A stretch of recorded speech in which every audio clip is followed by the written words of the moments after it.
Alô? Alcione. Qual Alcione? A cantora?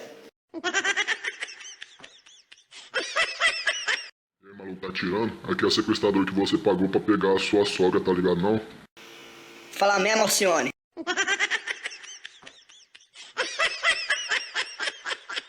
Até que o serviço tá feito. Eu já sequestrei sua sogra e... E aí, o que nós vamos fazer com ela? Então, Alcione, o negócio é o seguinte, dá um jeito nela, dá um trato nela e mata ela aí. Daqui a pouco eu te ligo. Sabe o que ela quer? Pau, pau, pau, ela quer pau, pau, pau, pau.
Com essa velha mesmo, não vou ficar com aquela desgraçada desse dinheiro dela aí.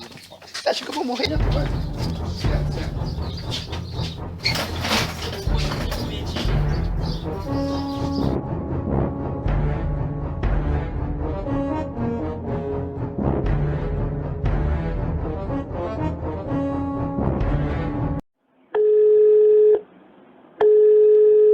Então, aconteceu o seguinte, sua sogra é uma filha da puta, essa velha não morreu não. Não sei o que eu faço com ela não.